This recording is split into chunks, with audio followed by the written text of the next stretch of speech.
Good evening, everyone. Welcome to Wellness Wednesday. My name is Isan Hines. I'm the president and founder of MBKCares. It's a pleasure to have you all with us tonight. Tonight we have a special panel, and I'll be joined by my co-host, co-moderator, Kirsten Britt. She is an executive board member of MBKCares, and she also is the co-founder of an organization known as Inspire to Create. Please tell me I got that right. Oh my gosh. First of all, you chopped that all the way up. Okay. So it's inspired me to change. I don't know how you got what you got. I changed it. All You the inspired time. me to change it. I did not. Anyway. So yes.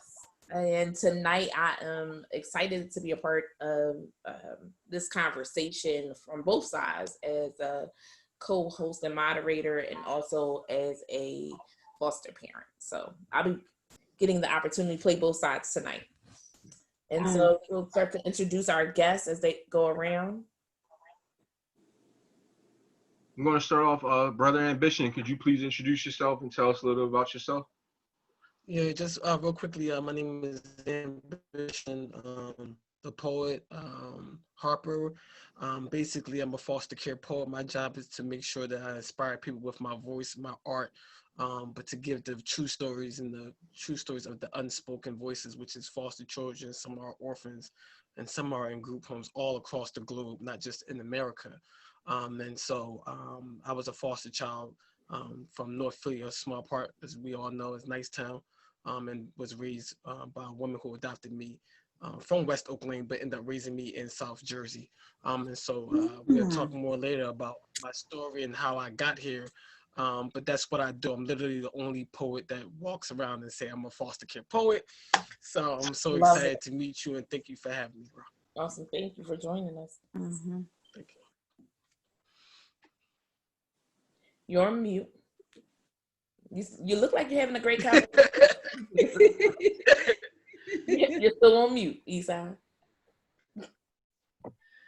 I was having a very nice conversation about myself. So the next person we're going to have is actually a relative of mine, my aunt, Atia Waters. Could you please introduce yourself? Tell us a little bit about how you're connected to this theme of adoption and foster care. Sure. Thank you so much for inviting me to be a part of this discussion this evening. I have been a foster and adoptive parent for the past 22 years.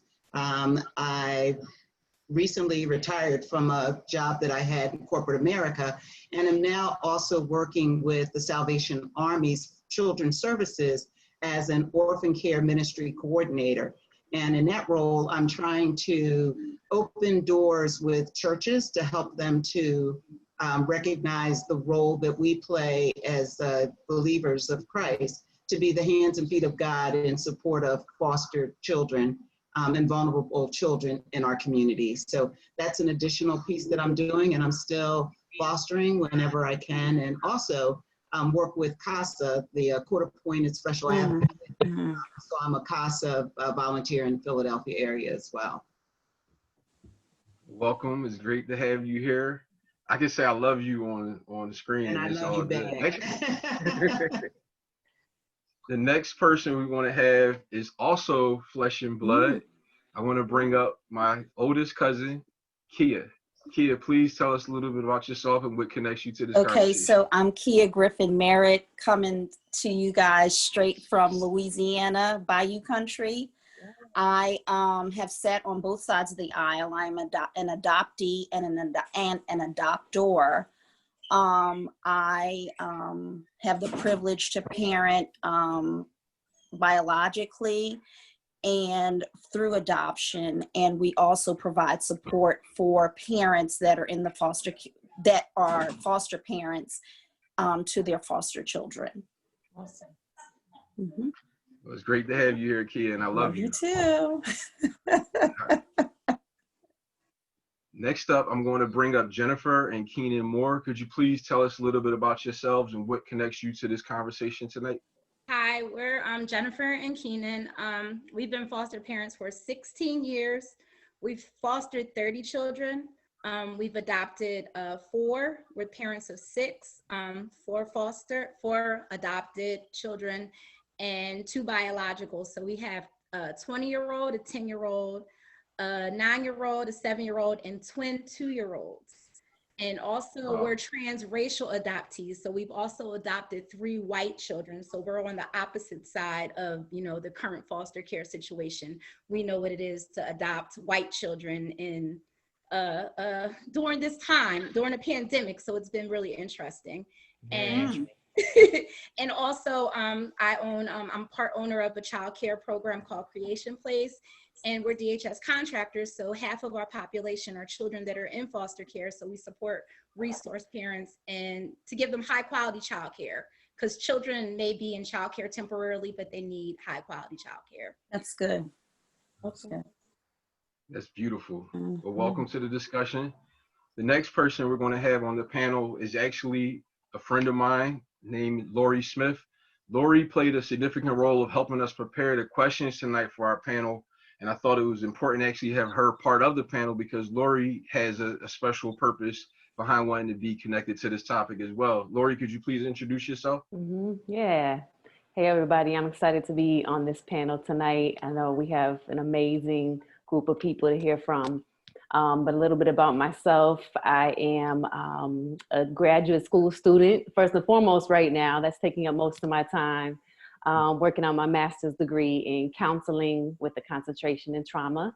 And really what took me into seeking out this degree in the first place is a passion that I have for youth who have gone through traumatic situations.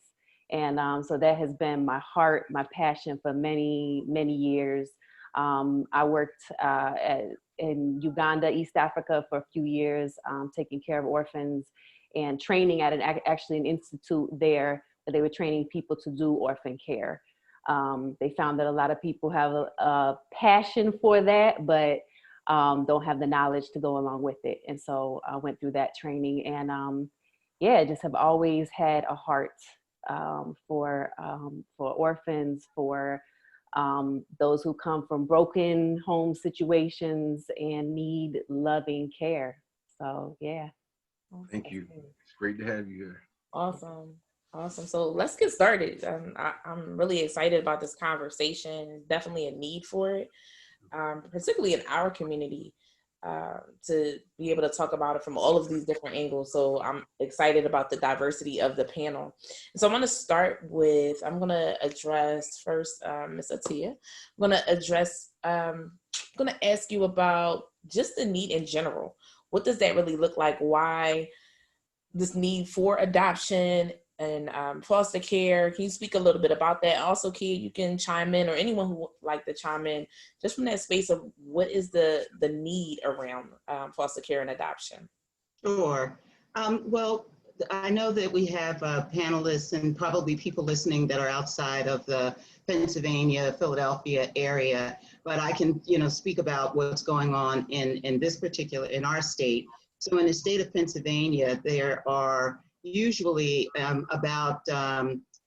there's thousands of children that are waiting for, for homes or that are in foster care. So I believe right now, the last thing that I read is there's about 15,000 children in foster care in the state of Pennsylvania. And there's usually around 2,500 children who are waiting for adoptive families. So they are in foster care, and some of them have been there for a number of years, but they are just waiting for families to adopt them. So that's what the need is. And all of this has been increasing as a result of the opioid epidemic, drives a lot of additional children into foster care. They could be there because of abuse. They can be there because of neglect. Sometimes they're there because of homelessness. There's a number of different reasons that bring children into foster care. And what is needed, one of the other ladies, Jennifer, talked about having good daycare. There's a need for good foster homes, for homes where people will care about these children, love on these children, and just make them feel safe and secure, because that's what a lot of them are missing, that feeling of being safe and secure. So that's where the need is. Thank you. I totally agree. Does anybody else want to chime in? on that, Kia? I do. I think that it's important that realizing how many kids are in foster care there and recognizing that they're our future.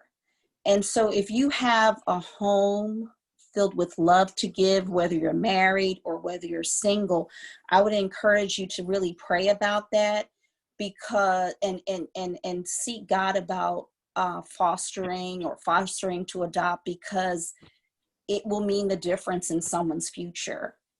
It really does. And I find that when kids have stability, they feel better about themselves. You know, the universal language is love, and who doesn't need love? And these kids have been rejected. They've been moved from pillar to post. They're not sure, you know, they have identity issues. And if we all can reach out and lend a helping hand, it would make a difference in the lives of children and in the future of our neighborhoods, of our, you know, of our states, of our country. So Awesome. You kind of took us right into our next question. You want to talk again? You want to? So I feel like I keep throwing a muzzle on myself. So Kia actually said something that I thought would be important to talk about right there. I just wanted to expand on that. I had a conversation with you earlier, Kia, and you were talking about how this is beyond just saving a life from entering the world. You're actually saving the lives of people who may become incarcerated or any other type of experiences. I thought that was decent.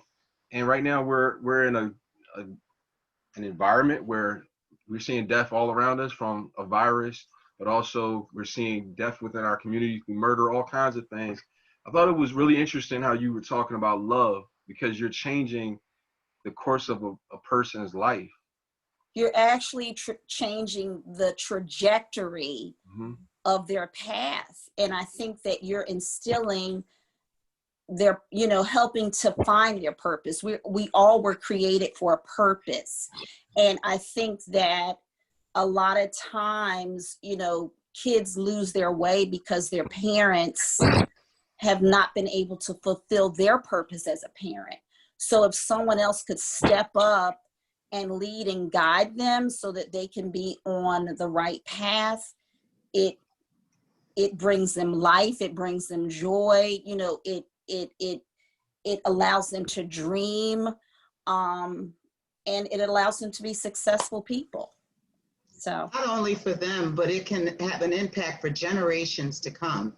You know, if you can change the life of one child and move them from the path that they may be heading, which is a negative path, and get them on the, you know, on a better path, that can have generational impact for, you know, that goes on year after year after year. So that's why it's so important, not just for that child, but for that child's children and their children's children. So I think we just need to always keep in mind that it's not just that particular child, but generations that may benefit from this foster experience or adoptive experience. I think that's a great point. That's a great point about the generations yet to come, right?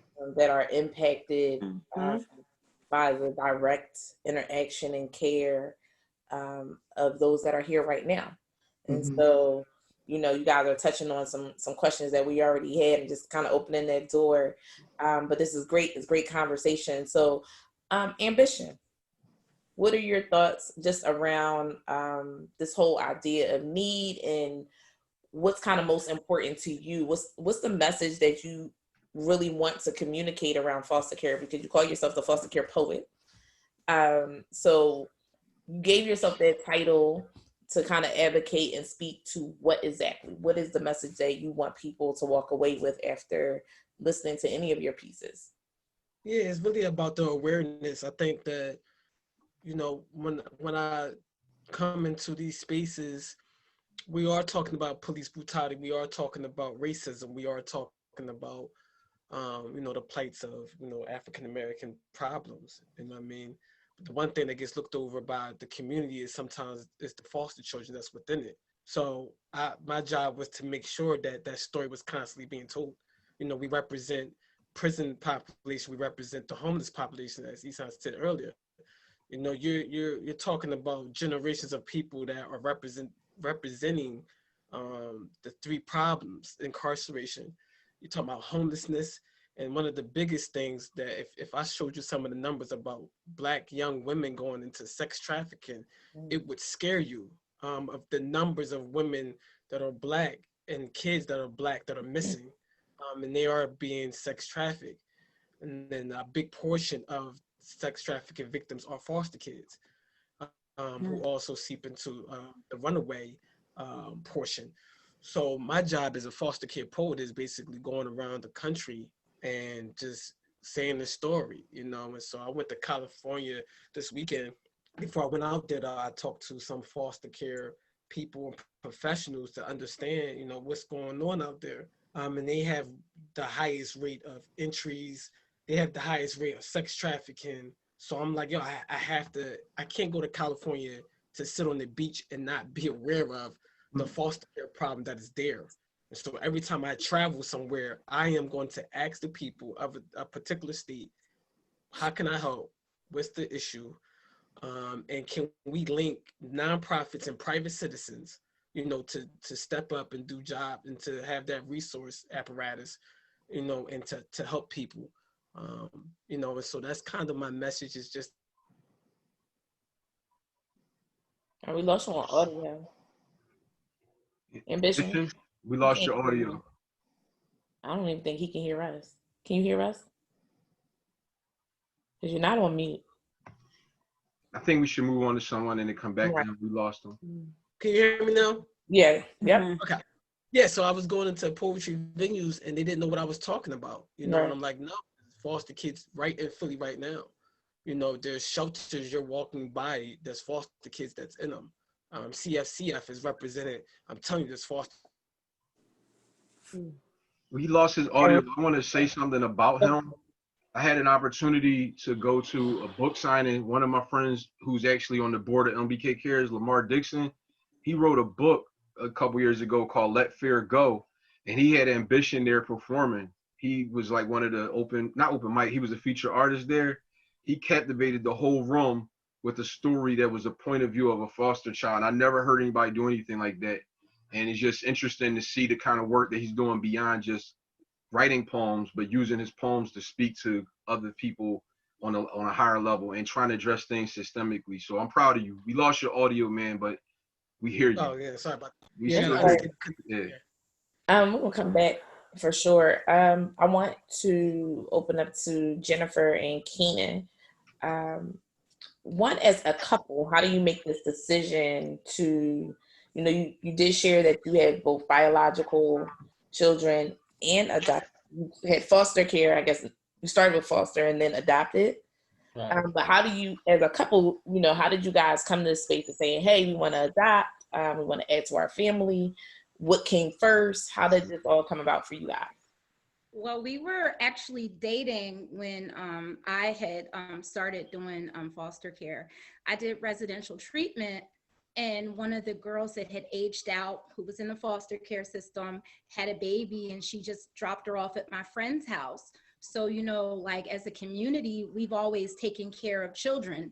So I started to take care of her, and it began to be too much. So we ended up opening our home after she was in a couple abusive foster homes. So I got her, and I got to keep her and help her transition back to her mom. And then Keenan and I had a daughter already, and Keenan and I had our other daughter. So we ended up having 3. And when the little girl went home, they called us the next day and they said, well, we have a baby that's like 3 days old. Do you want her? I was like, well, we're not really foster parents. We were just doing kind of a kinship. And then after that, it was often I would call them and say, how much do you love me? And like a baby at home, there would be a baby. And we only had the 2 biological girls. So we really wanted a boy. And one day my friend called us from the agency and she's like, well, I have I have a little boy. She's like, well, I want to tell you that he's white. We're like, okay. So, and he came into our life, and He's our son. It took us 2,695 days to adopt him. Okay. And when we had him since he was 8 months. 8 months. But that's how it kind of started. It just kind of happens. Like you get a call and you kind of don't think about it because like Mr. T was saying, it's kind of like your purpose. You were created for a purpose, and we kind of, he kind of inherited the purpose, but it's our shared purpose. And it works so nice because like, he kind of stays home with the kids and I work in the field, but they don't miss a beat because like, it just works because it's our intended purpose, because this is what we were created to do. We woke up one day, we had like 9 kids in our house and we didn't even realize there were 9 children under the age of 5 in our home. And the agency's like, wait a minute. I said, well, you bought them here. And they're like, well, we're taking this baby. We're like, no, you're not. Because, they may be here for a reason. They may be here for a season, but we always want them to leave different than they come to us. Because they're not temporary. They're not shoes. They're not a tattoo. They're not a weave. They're people. And we kind of share the purpose. I haven't told him how much do I love him in 18 months. Well, no, the twins are. We lost your audio too. What's going on with the audio? Jennifer and Keenan, we lost your audio as well. Audio acting up. That's the devil. Oh. Jennifer, we can't hear you. I said we just live each day. We don't know what's going to happen next. Awesome. So I want to jump in and just kind of follow up with you, Jennifer and Keenan. I imagine that over those years, there have been a lot of challenges and a lot of rewards. I would love to hear first, just what have been some of the rewards, like the rewarding part of it for both of you? Well, for me, for both of us, just to be able to help is a reward in itself. Just to be able to make sure that the children, no matter how many there is that comes through our door, are well taken care of, are listened to, are straight. I like to use the word, make sure they're straight. I want them to be all right. If they stay for a day, if they stay for a year, the ultimate goal for us is to make sure that they are that they are okay. And you said the challenges. And we lost audio. And now audio is a challenge. The audio is hating tonight. Dude, I've never seen this happen before. Yeah. It's never happened before. That's like how powerful this conversation is.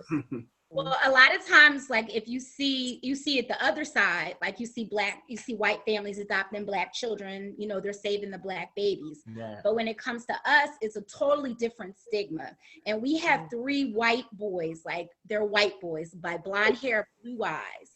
So like Keenan can speak to the police. He can speak to situations that we've come across in the community. We have several where Keenan he's been victimized for being the father of a white babies when we had girls. I've actually had a police officer. I'm going this way. He's going this way. He must have saw through the car that I had a white baby in the car seat. He made a U-turn. Oh, wow. Just to pull me over. And I said, officer, what did I do? Did I do something wrong? And his first question to me was, whose kids are these? And I kind of had to catch myself a little bit because it really irritated me. I'm talking about like irritated me. And I said, excuse me? He said, yeah, I just wanted to know whose kids these are. I said, well, who are they riding with? They're with me. They're my kids. Is that really why you pulled me over? And then he goes on to some nonsense about, you didn't signal when you turned. I said, well, how did you see my turn signals from being in front of me? All right, man. And he didn't get no ticket. Didn't write no ticket, nothing. He just wanted to know why I had these white babies in the car with me, and I'm a black man. Wow. I think that's one of the hardest things, because as a woman, kind of, if you see me with white babies, you might not know. You might think I'm their nanny. You might think I have a white husband. You might think something. but if you see Keenan, you're like, oh, well, maybe he has a white girlfriend, or maybe, but if you see us together, you get really confused. So, but even in our own community, like I've had several conversations with relatives, people at church. Oh, you guys have white children. Oh, why didn't you pick Black children?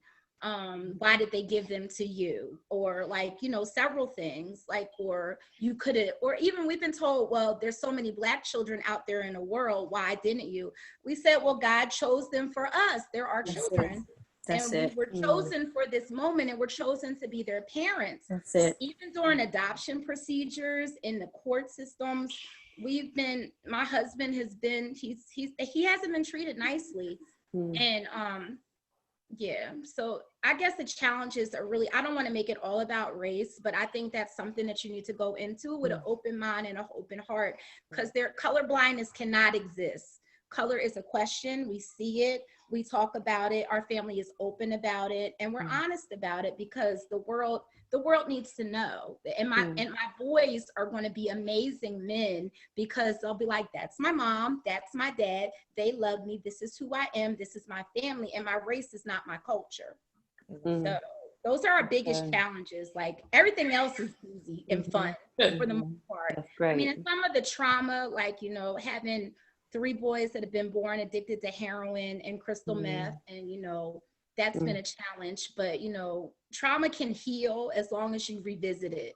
It won't go away, but if it's nurtured and it's talked about and it's treated, you won't keep creating a vicious cycle. There are challenges, but we take every day with grace, and we give the same grace to our children that God gave us. That's great. That's amazing. Lori, I want to ask. Oh, go ahead. I was going to ask you a question. Go ahead. I feel like I shouldn't say anything about challenges now after you said that. But what I wanted to say, like for me, so I've only had teenagers. Wow. So he said, wow. No. So that is right. Shake your head. So people always ask, why would you get because I said I absolutely do not want any little children, period. One, I think it's important to know your gift. So I'm great with children, but I love my teenagers. So I have my purpose and my passion is around older children. And the challenges with having a teenager, we've all been teenagers, so we know what those challenges are, right?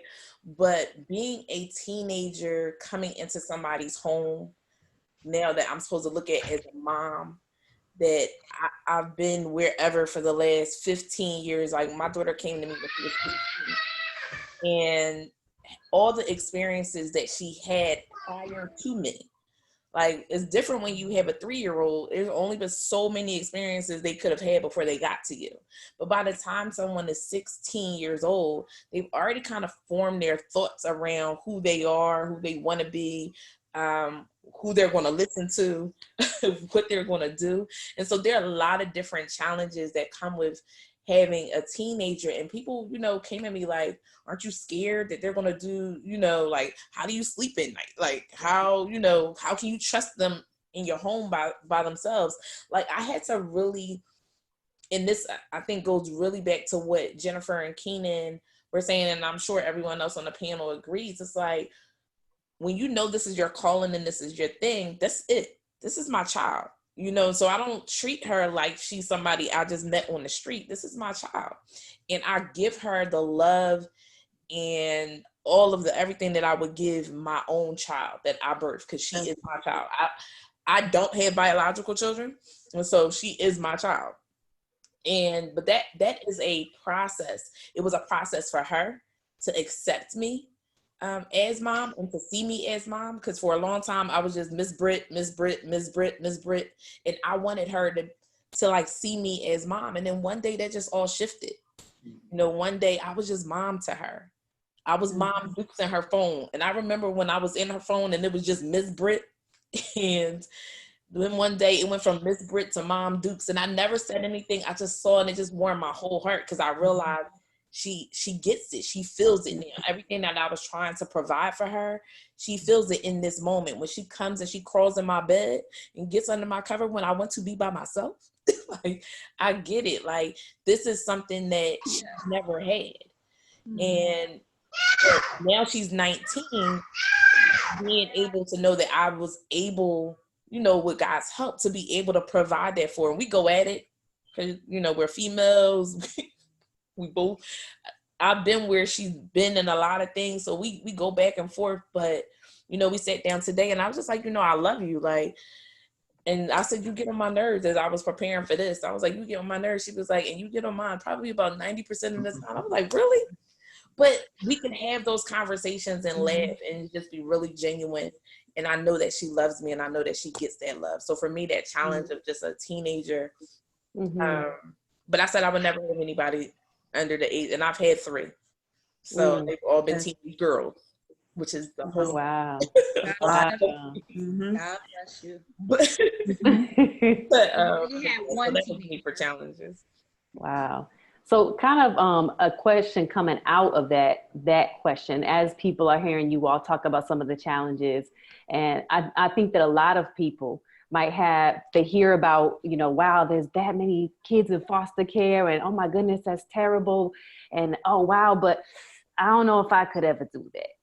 Like, what, and anybody can answer this, you know, what would be your answer to that, to people who are like, I just don't know if I have what it takes. I don't know if I have enough money to take another child on. I don't know if I have the resources, whatever the concerns might be, but they just are scared of taking that step for whatever reason. What would you say to that? I'll just say this. That's a question that's going to come up. Do we think we can do this? Are we, you know, financially capable of doing this? Is this for us? And what we've come to understand is, if it looks right and it feels right, then it is right. And another thing, you know, he asked if we were Christians, and you know, our faith plays a big part in how we, you know, run our household. You know, God is first, and you know, if you're willing, you know, to make the sacrifice, you know, God will provide the increase all the time. That's good. So, I mean, like I said, them questions are going to come up. You know, can I do this? Is this possible? Am I going to be good enough? But when you, at the end of the day, it's about, you know, helping and nurturing and giving somebody something that, giving somebody or giving a child something that you had growing up that they, without you, would not experience. You know what I mean? That's where it comes. That's how, you know, we, you know, break it down, the situation. Because like she said, I was like, I kind of took on the calling because we were dating at the time, and it just her name was Shemaya, and I just, you know, fell in love with her, and I said to myself, you know, I'm willing to do whatever it takes to make sure that she's well off. That's beautiful. I think for me, one of the things that I would say, Laurie, in answer to your question, and it's interesting as I'm listening to Kirsten talk, because I'm just the opposite. I think for people who are thinking about becoming foster parents, one, they need to, as Kia said, pray about it, you know, and just, you know, make sure that this is something that you feel led to do, because there's a lot of things that people can do to support children in foster care. It doesn't always have to be a foster parent or an adoptive parent. You know, you can provide respite care, you could be a volunteer, you can mentor. There are a lot of ways, you know, like I'm doing with the CASA volunteer, there are a lot of ways to support children in the foster, you know, community, but also being honest with yourself. Now, I'm just the opposite. I don't want to take in a teenager. You know, my sweet spot is 5 to 10 years old. You know, I always say when I started this 22 years ago, I was single, I'm a widow. I was single, I was working. I can't stay up all night long with a baby and then get up and go to work. So I figured I needed a child that was able to do some things for themselves. You know, so by 5 o'clock, you know, I can you can help put your clothes on. I can pour some cereal. You can feed yourself. You know, like there were things that that child could do for themselves. But I didn't want to go to work and have a teenager coming in and, you know, the police are at my house and my neighbors calling me at work because, so being honest with yourself. And when my agency called me, when I first was licensed and everything, the first 2 times they called me, they said, oh, I have a 13-year-old girl. And I was like, stop right there. You know, don't go any further. I've already said that I'm looking for a child between the ages of 5 and 10. You know, and just being honest with yourself and knowing where your strengths and your weaknesses are. And the other thing that I hear from people all the time is, oh, I can't do that. I wouldn't be able to give them up, you know, if they're not looking to be an adoptive parent. And the thing that I always say about that is, then you're doing it for the wrong reason, because now it's about you and it's not about what you want to do for that child. And so is it easy to give those children up? You know, I've had 23 children that have, you know, lived with me, 2 of whom I've adopted, but it's not easy to see them go. But if you've poured everything you can into them while they were there with you, that's all you can do. And then just pray. And I pray for them all the time and let them go. That was your season, your time, but do it for the children and not for, you know, don't worry so much about how you're going to feel if they have to go. So. I think those are definitely great points, and thank you for sharing it. I think that a lot of times we forget, like, you know, you saying that you have to know yourself. You know, that's not just for your benefit; it's for the benefit of the child as well. That's it. If teenagers aren't your gift, that's going to become evident in their life. You know what I mean? Teenagers will be great for being able to point that out. Like, they'll tell you right away. And so I think that is very important, not just for you, but also for the child, for the wellness of the child. Exactly. To be honest with yourself. I wanted to ask Kia a question, and I just forgot what I wanted to ask her. Well, I wanted to add to that. When I was going through my certification, we were able to put down the ages that we were interested in, or the ages that we felt that we could nurture. And I will say that when we began our journey, it started off as a foster care. It started off just for foster care. And I thought that at some point there was going to be reconciliation with the biological family, but it didn't turn out that way. Am I grateful? Honestly, yeah, because I became attached. But every day, like me and my husband reminded ourselves that we were loving with an open hand, and we wanted God's best for our child, whether it was us or to be reconciled with the biological family. So going in, if you have that mindset, you know, and because the goal is to see that child to stability, wherever that is. So if you keep that in your mind daily, because it's like a daily reminder. Well, it was a daily reminder for me. It helps a lot. It does help a lot. So that's awesome. So we ended up adopting. So that was yes. I wanted to say the foster kid side. It's what a foster parent did for me was amazing. You know, it was literally like save my life type of thing. You know, so, you know, when you're telling somebody about with the foster kids, like you said, I think she's right. There's different ways you can help, but a foster parent that has you live with them was life or death for me. It was like, wow, you know, and there's so many kids that were like me who lost all hope because from a foster child perspective, there is no mom, there is no dad, you're literally separated from everyone. And so you as a foster parent are looking at the kid as, you know, with age and things like that. But for us, we just searching for anybody that's saying they love us. You know, I'm just like, yo, it don't even matter. Like the lady was saying, the white or black kid don't matter. Their mind, they need somebody to love them. And so the Moors are down there helping the white kid. And I was telling somebody else, I don't have the luxury to speak on racism because when you're a foster child, you don't care.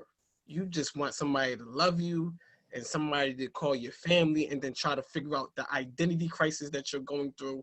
And so I would just say to the person who's thinking about it, like you said, do the respite, try it out. And like you said, the fit will work. You know, there's going to be struggles, but you are literally changing someone's life, because some of these people will never have a foster home. They're in group homes and they're going to age out. And unfortunately, they don't have a family even when they get to 21 plus.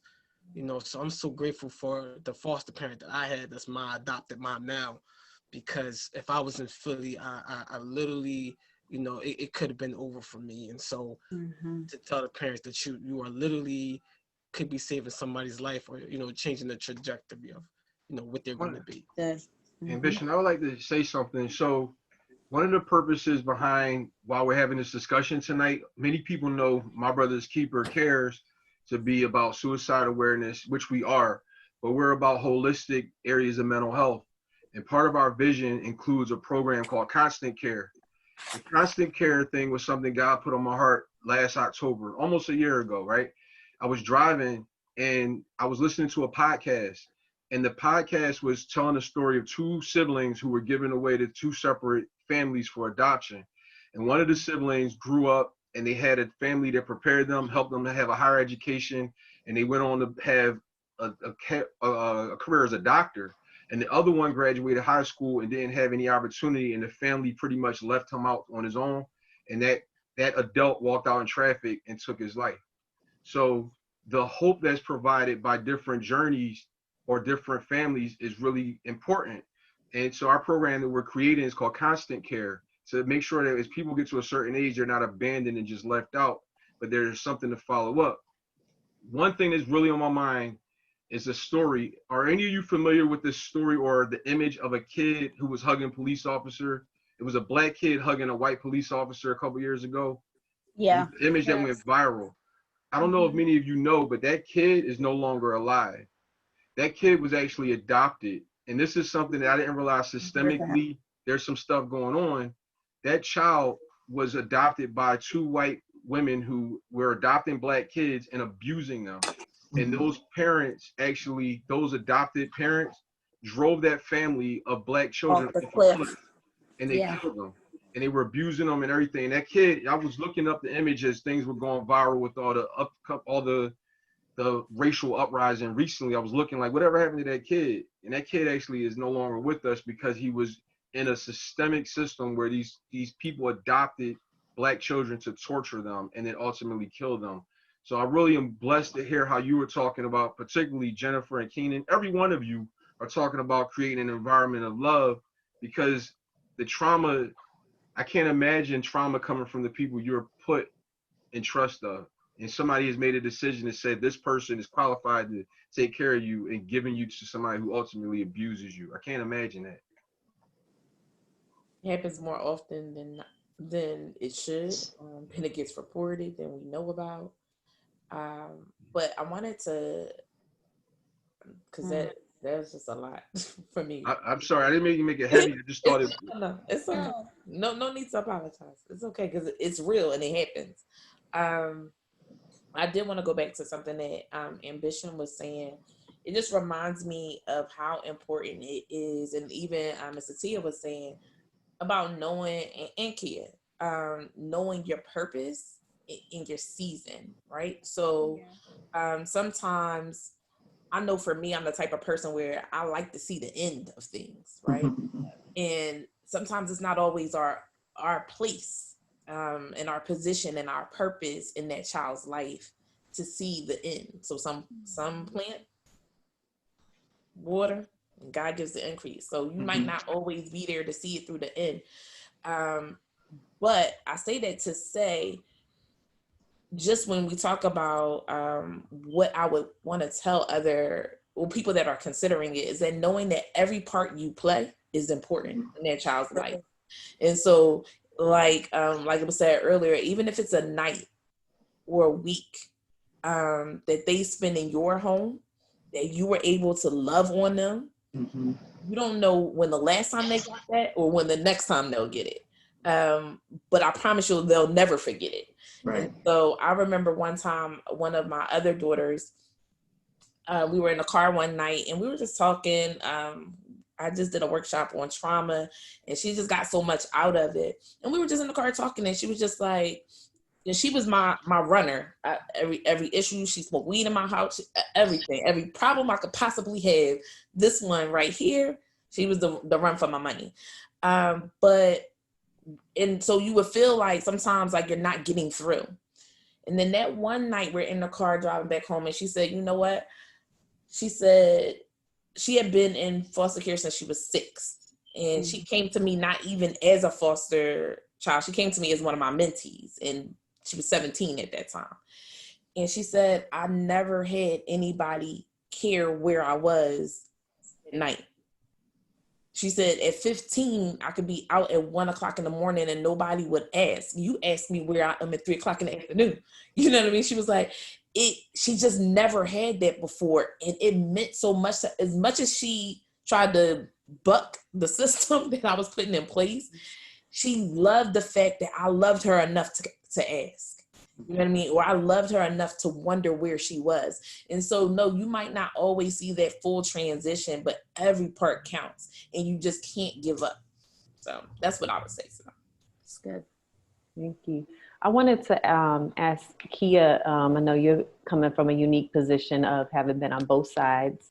And so I want you to put on the hat of like when you were a youth, when you were going through that as a youth. And what would you have wanted foster care parents / adoptive parents to know or understand about kids who are in that position? Okay, well, I can't really speak to that from experience because I was adopted at 5 months old. Okay. So I was never like really in the foster care system. I've worked with kids in the foster care system that are teens. And like everybody says, they need love. They need proper care. They need somebody to mentor them. They need somebody to put their hands on them. But going through the foster care certification, you know, I was made aware that the trauma that sets in as early as in the mother's womb.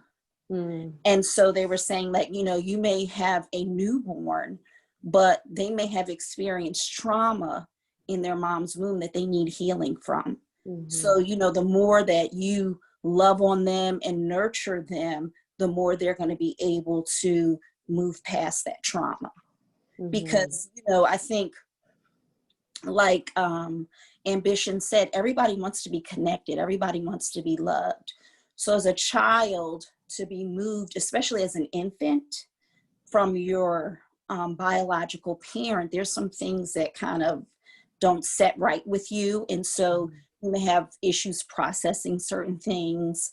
You may have issues expressing yourself in a certain way because you've experienced an uprooting that you don't even understand.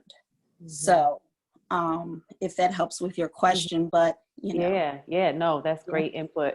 I would like to hear from Ambition also on that question. What you looking back, you know, wish that foster care parents and or adoptive parents would have known or understood about you being in that position? I think so. Okay, I can only talk about the way from my side. So a foster parent would definitely know that there's something, the identity crisis is real. You know, the struggle with identity is so massive in your life. This is why we can end up sex trafficked, gang affiliated, street, because we're just you'll find anybody that show love will have you. That's the person you will latch on to. And so people in the street know this, sex traffickers know this, people that pick on vulnerable populations understand that. The other thing I had was I was very timid. I was scared because you're constantly moving. So foster parents have to really be careful about, they will constantly tell you to let things go. One of my issues with my mom and some other foster care parents I heard about constantly telling their children to let go of the past. And it's not a letting go. It's really a coping, understanding that you have to fight this for the rest of your life. This is not something you get over, but it's something you live life through. And so mental scarring is always there for me. I may meet you and literally think that you're nice, but in my mind, I think you're going to leave me. I think you're going to play me. I think you're going to not be a real person, even as an adult. Right now, I don't know if you are serious. I don't trust it. So as an adult, I have to constantly battle those thoughts. And I have been friends with people for 20 years and this still comes up. Yeah, they may leave you. They may not be there for you. The other thing was I had some sleeping issues. And so my mom was really big on understanding therapeutically that at night, my demons would attack me. Because at night for foster care, for some of us, is very scary. You don't know where you're at, and so you're very you're very scared, you're very timid. You have no idea what these people are, where you even at. And so the struggle for foster parents, I think sometimes is trying to understand why the foster child is going through so much, but it's literally just crashing of all these different thoughts, especially when you get into someone's house and you don't even believe in love. I didn't even believe in love, not even love of relationship, but like love, and so my mom is like, I love you. And I'm like, how? You're talking about Jesus Christ too? you're talking about some random man loves me and you're saying you love me? I don't know. I don't believe in love because where we come from in Philly at this time, who's to love me? Who? Right. Oh, shoot. Listen, he actually lost his mic. I want to ask Kia a question, transition off of something he just said. Two things he just said. Identifying like trauma. You and I had a conversation this morning and you pointed out something I've never actually thought about, Kia. And you talked about the trauma of like coming into the world, right? As a child can come into the world and then not be able to meet not be able to connect with their biological parent. Can you mother. speak to that? But then also there was another piece with that. Well, you instantly feel, according to the books that I've read, like a sense of rejection, abandonment. And so like Ambition said, like those are things that you have to like work through. Kids that have been adopted struggle, or foster care struggle with control issues because they have no voice. They didn't ask to be here, right? So they're here. God chose them to be here, and they are removed from their biological families and forced to adjust or adapt to their new environment. And it's very challenging. And I've experienced that with our adopted child, that even though they came into our home at 4.5 months, and it took 3 years for the adoption process to be finalized, and there was a lot of back and forth with the biological family. There's some challenges that we're, working through. Control, there's anger and all of that. And one thing that I've learned is, even like with the work that I've done, the question was, even what was the climate upon conception with the parents? Because there could have been a lot of violence or just what have you. We don't know. So you try to figure out ways to work that kid through it. But even as adults, if you experience any type of trauma, any type of sudden loss, look at how long, and you can, as an adult, you can process things better than a kid. Look at the struggles that you experience. So imagine the burden that is on a child. So, we're not here to, if you lose a sibling or you lose a parent, you may have someone step in, but really it's not the same. You can't like replace that person. You can stand in the gap for that person, but you can't totally replace, especially things that should have happened like naturally with God's order, right? It's through God's grace that things tend to work out. But when it's out of God's order, it becomes challenging, and you do have to rely on his grace. So. Yeah, I know you only have a little bit more time with us tonight. I wanted you to actually talk about that part, about your faith. What?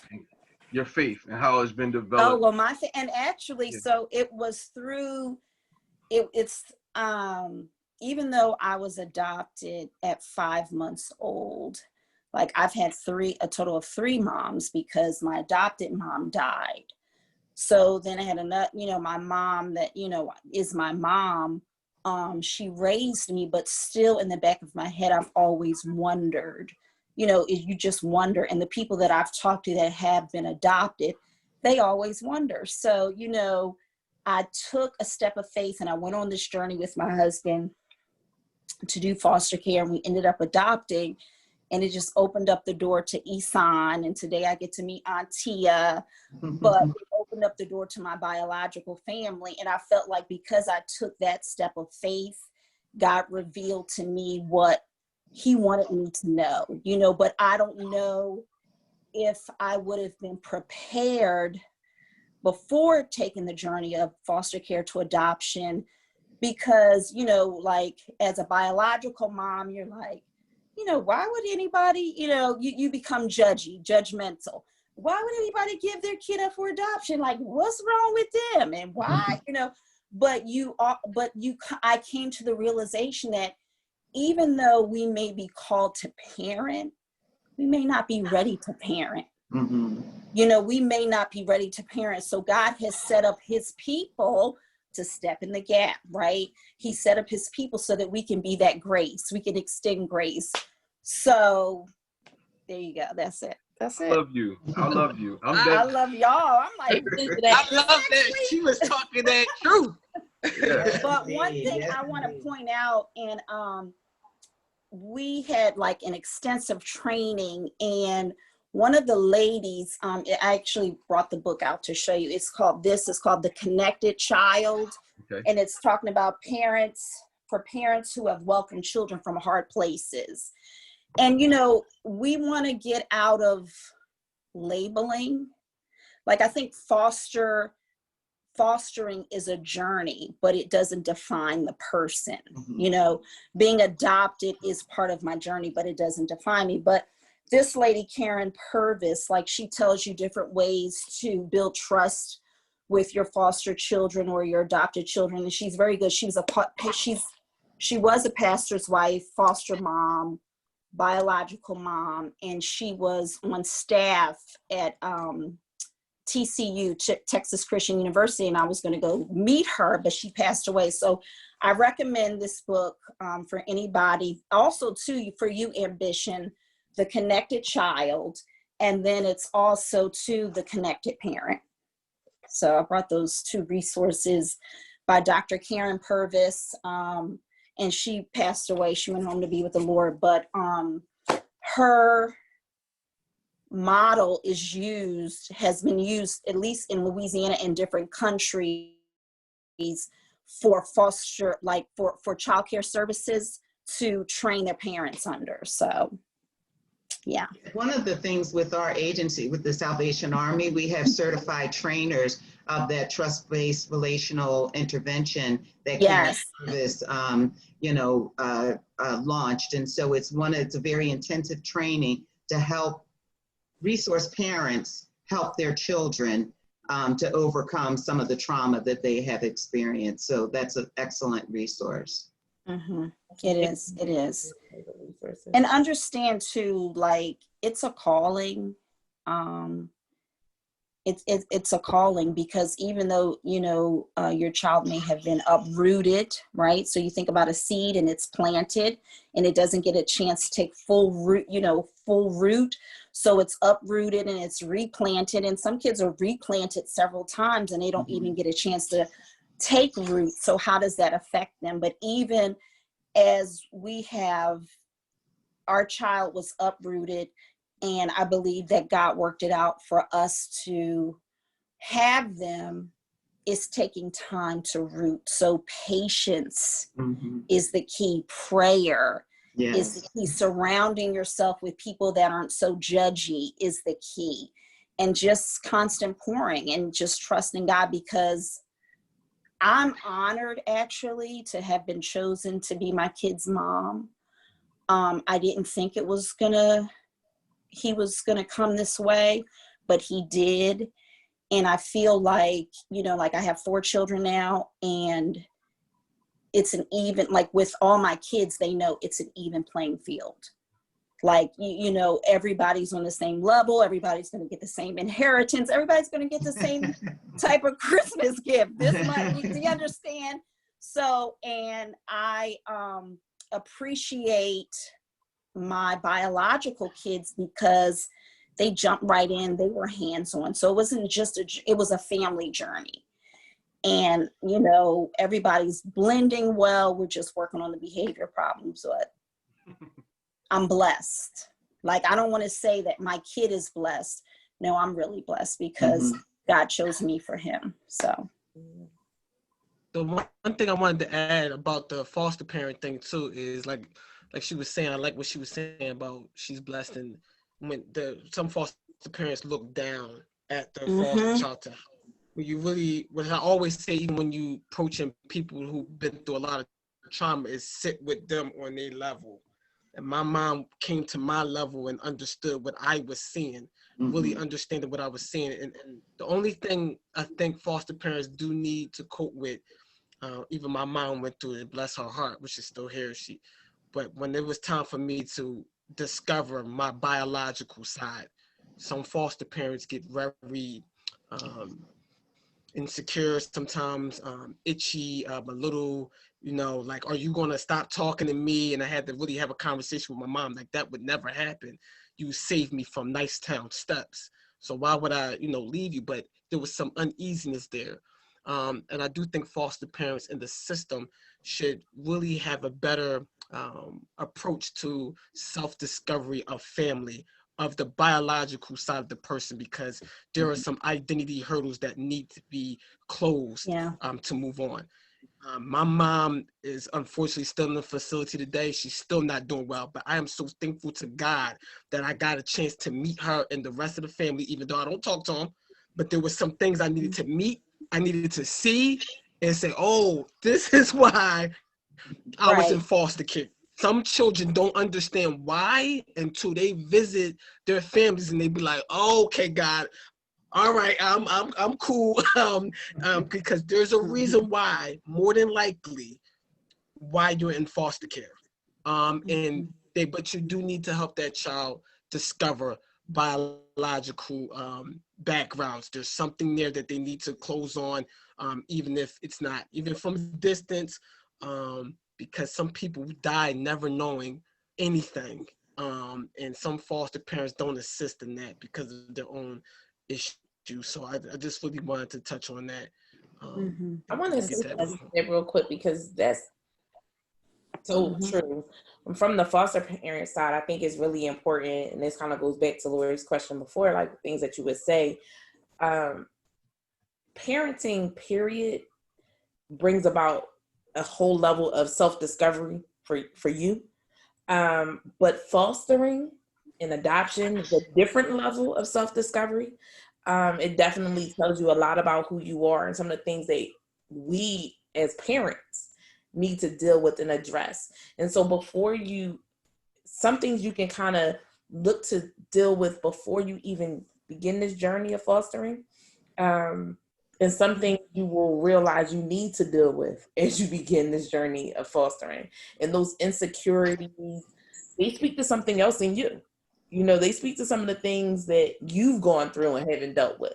And so our own issues become magnified as we begin to see ourselves in others. And so it's a journey for everybody. You have to be ready and willing and able to not just push somebody else through exploring themselves, but be ready and willing and able to explore what God is trying to show you about you.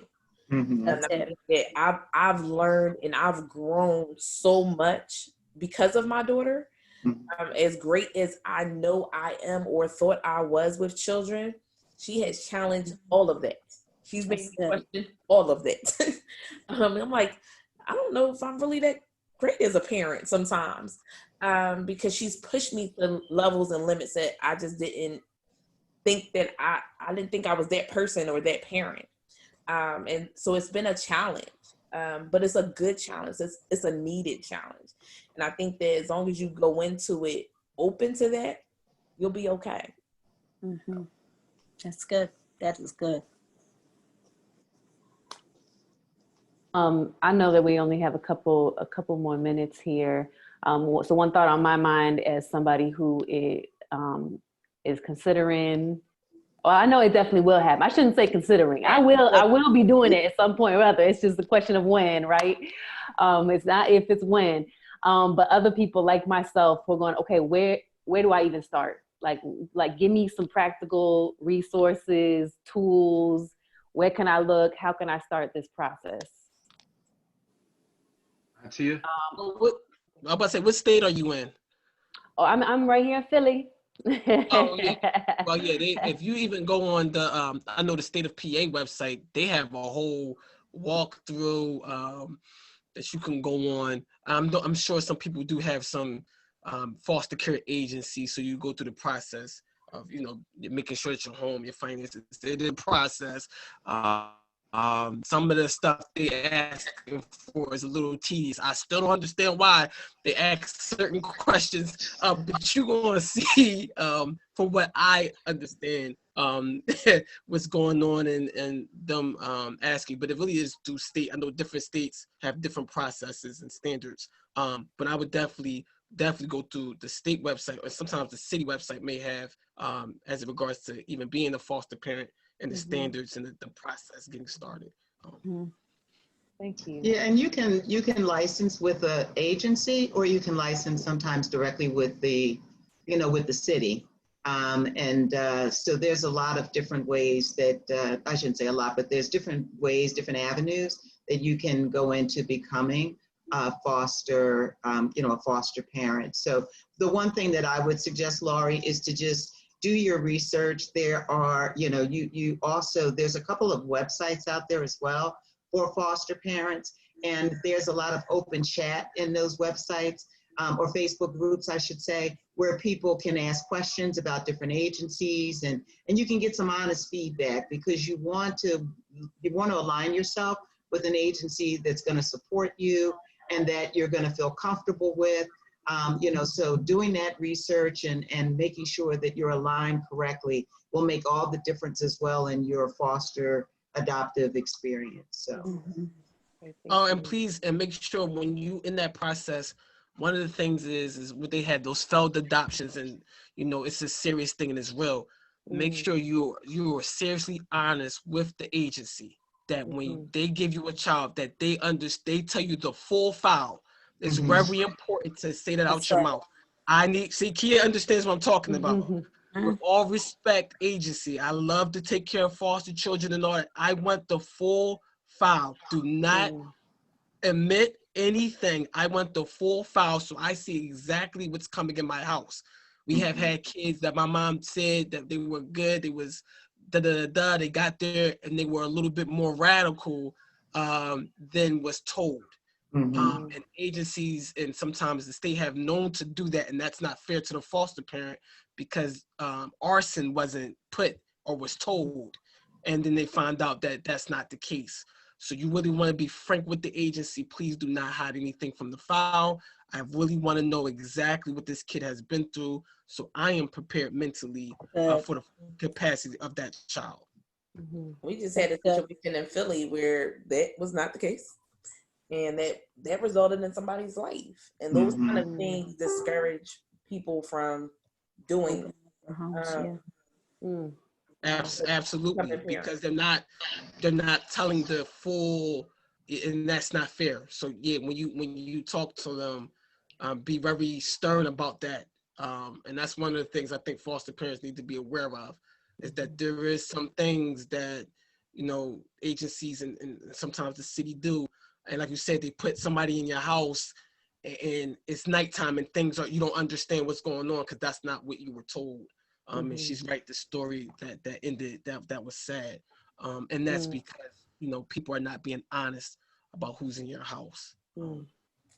Thank you. Kia, I felt like you were trying to jump in there. No, I just have to get ready to go. Yes. But you do want them to disclose everything. That's important because you need to be, like Ambition said, you need to be prepared. And you have the right to say, no, I'm not prepared for that, instead of dropping the kid off and you're not aware of behavior patterns or, so you want to make sure that they're open and honest with you. Thank you. I know that you have to go, Kia, and I'm not sure if you also have to go, Lori, but I want to first say thank you. We're not ending yet. We're going to wrap up, but I want, just in case you have to go, I want to say thank you so much, both of you, to everyone, but to both of you for joining us tonight and for all of your input. We're so grateful and so honored. Isan can't stop smiling. He's so like, he's so excited, but I love it because it's genuine. But definitely so grateful for what you guys have brought to the table on tonight. And definitely this is a conversation that I'm sure we're going to continue in a different capacity at another time. So thank you so much. I'm going to say one more thing, then we're going to let Ambition bless us with a poem. Wait, I gotta go, but I want to hear. You want to get, all right. So I'm gonna say this real quick. I'm not gonna turn you off, but I'm gonna be in the other room. But I want to hear this. Okay. Kia, I love you, and everybody out here loves you. All right. And thank y'all. It was just a privilege to be on this Zoom call with you guys, and I hope that we'll connect soon, like next month. If I miss you. I miss y'all. I miss you. All right. So I wanted to just bring up one point. It was a question that Lori had posted for us that I think is just really important. And it was about being single as a foster parent. And I know, Mr. Tia, that's your story, and that's my story as well. I think that was one of the things that is one of the questions that I had for myself. Like, I came from a 2-parent home, and now I'm bringing someone into my home without, in a single parent situation.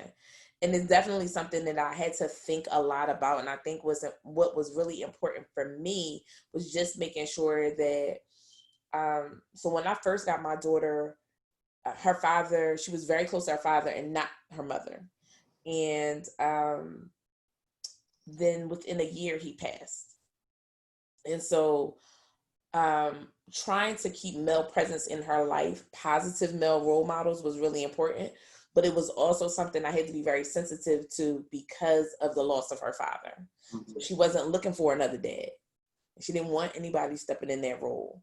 So being aware, kind of go back to what Ambition, being aware of all the trauma and the different experiences that your child has gone through, whether you know them or not, is so important. But making sure that I always kind of presented that balance there, and that she knew and understood the importance of a 2-parent home and why, for me, it's just about choice, because God chose her to come in my life at this time, but not because I just want to be out here and unmarried. Those are my values.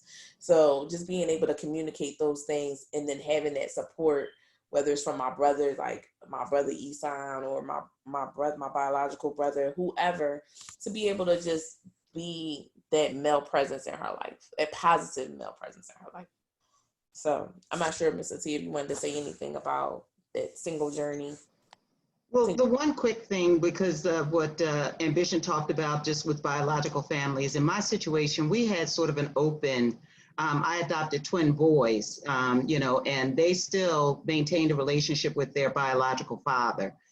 Their mother's rights were terminated, just because of a number of different issues. So they always had that relationship with their dad, even though it might not have always, been as consistent as we wanted it to be. But that was very helpful. And also, the church, our youth pastor, I always say there was a youth pastor at our church who took my kids under his wing.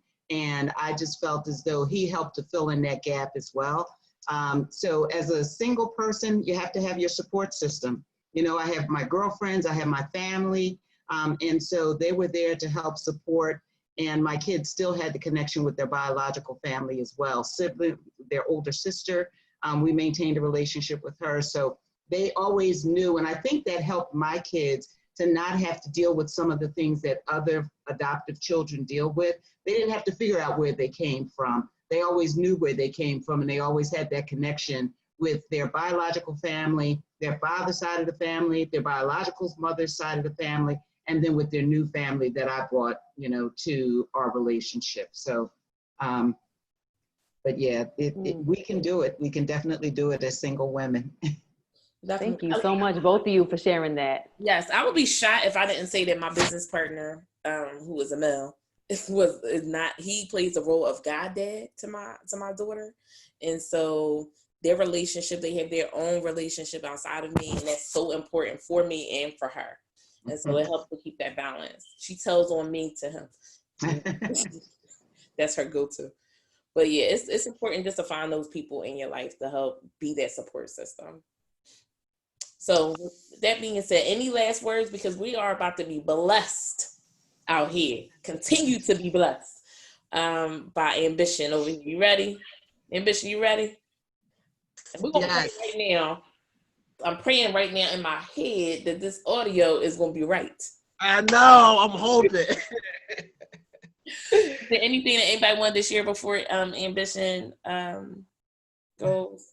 Jennifer and Kim, y'all good? We're good. Thank you for letting us join the conversation. Oh, thank you for all that you added. You gave such insight from a completely different perspective. It was awesome. All right, Mr. Tia, you good? Lori, you good? All right, Ambition, on you. I'm not even asking Isan. Go ahead, Ambition, this is on you. See, the devil. I'll tell you. That's because I ain't say the prayer yet. Ambition, you froze, Ambition? brother. He's frozen. I hate it, foster about audio. I should have spoke about. Hold on. It's messing up. Hold on. Can y'all hear me? Yeah, I hear you now. All right, yeah, because it said connection unstable. I said, let me stop. All right. I hated foster care. It felt like an Airbnb app for the poverty kids, except for you can't give 5 stars to abusive parents. You can't give tips to a roach-infested house. And I hated my used clothes. You could still smell the 6 people that wore it before me. It was something about hand-me-downs. You could still feel the disappointed souls that cried on the collar. And I hated my sneakers. They always had that lean. They needed the grandma cane. I always wondered why Foot Locker never accepted Medicaid. You are now listening to the stories of a foster child.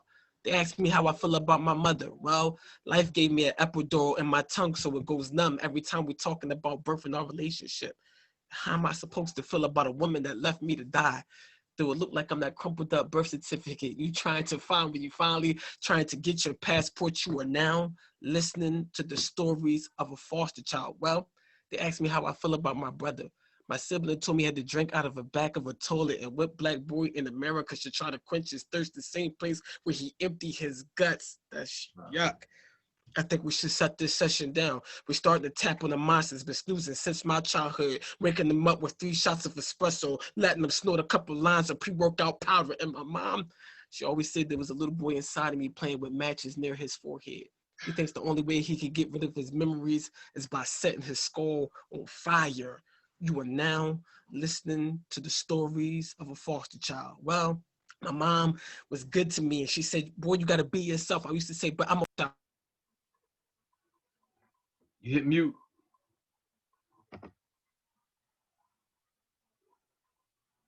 Okay. Can y'all hear me? Yeah, you accidentally hit mute. She said, boy, you got to be yourself. Well, there was a guy named Urkel. Glasses, 2 times the width of his face, checkered shirt, candy apple and suspenders. And he wanted this girl named Laura. But Laura couldn't see that he was as bright as an active galactic nuclei. Who am I? His whole soul shine like one of those embers. Now, he didn't believe he could get Laura, though. So he ended up creating a liquid plastic surgery. And when he started to drink, his whole body started to shake like he was in the blender. Do you remember? Well, that's why I came here today. Some of y'all are dating and talking to people that's lower where you should be dating and talking to people that's like Myra. If you remember, Myra came on the show and said, Urkel, you don't need a liquid. You don't need a machine. You don't need to use your brain that was given to you by God to be in the lab, to do the math, to quadruple or triple your cool genes. My mom taught me to say, I love you for who you are. Snorting while you laughing, big behind glasses and high with the jeans. Well, I thought I would come to this panel today to remind somebody in this room, in the world, to be themselves. Hopefully you start to feel me. And that was one of my biggest lessons from my mom. My foster mom taught me how to be myself. And I'm so thankful for that. I'm glad that you listened. Yes. Yes. I feel like that was a lot. So first of all, I just want to say thank you. I was trying to pack it in, like trying to hurry it up. It was good. It was worth waiting for. Like, it was a lot. It was definitely a lot. Thank you for allowing us into your life that way, and being so transparent. It was a lot. But I hope you understood the therapy side of what it's like when the therapy is so. They keep asking you the questions, as you being Laurie, as a foster parent or future foster parent of kids, understanding that therapy for some of us is digging at something that is so horrific for some of us, and it's so hard to talk about it every single time they asking. Our trauma is to be talked about, but every day, all day, you relive it, and I got to be careful when I do that poem. I can't do that poem every day. I can't do that poem when I perform all the time. Sometimes I have to put it to sleep because the trauma comes up even by just talking about it. And so I hope you guys are aware of our stories. And that's why I said I honor you for sharing like that. I know how it makes me feel to listen. So to have experienced it in any kind of way, on any level, I honor you, King. Thank you. Thank you. So with that being said, I'm going to pass it on over to my brother Isan to close us out for tonight. I want to thank y'all. That was special. Ambition, I want to just say like something, a word of affirmation to you. You're getting better, man. You're getting more, you're living the words as you're saying them. So I can understand why you're saying like not saying them every day. You're bringing them back to life. It's more than just a poem on paper. You're bringing them back to life. And I can tell like your confidence, not that it ever was shot. I can tell that it's becoming more and more sharp. And I'm really proud of you, man. I'm really grateful that you're connecting your experience to other people. Aunt Tia, thank you for being on the panel. I want to shout out my cousins Gio and Joe. They're out there. Those are the twins that she talked about. Jennifer and Keenan, I appreciate you. Thank you for opening the world. Like when God said, be fruitful and multiply, y'all put them all in your house. And I just appreciate y'all for that.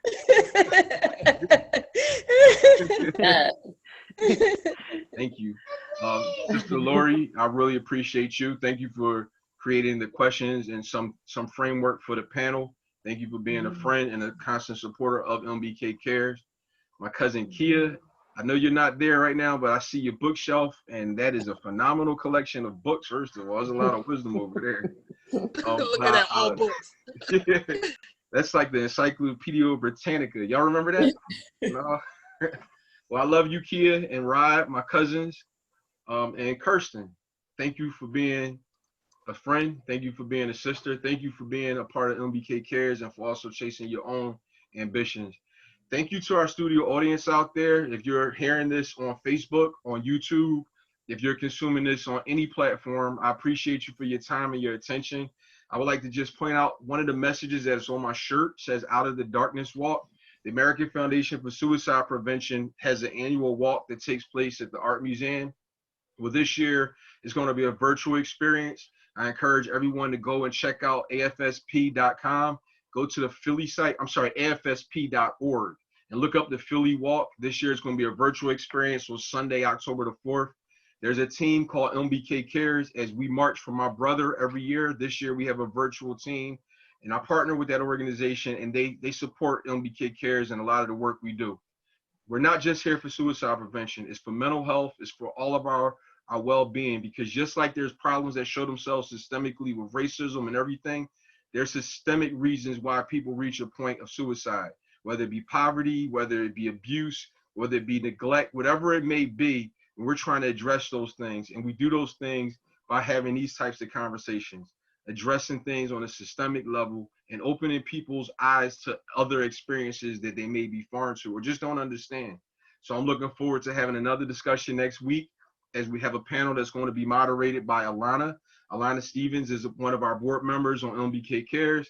And next week, we're going to talk about organization and like decluttering and how that impacts our mental health as well. So I'm looking forward to that discussion. I hope everybody out there is in a peaceful place. Don't be afraid to seek out for help, whether it be therapy, whether it be medication. Ultimately, I hope you rely on God, because he is the source of love. He is the source of peace. He's the source of everything that rescued me, helps me to heal. And I'm sure many people out there and everyone on our panel, we know he's our source, and we know that he's available for everyone else to be their source. Thank you for your night. Thank you for your time and your attention tonight. And yeah, this was beautiful. I appreciate y'all. Have a peaceful night. Wellness Wednesday. Thank you. Take care. And it's okay not to be okay.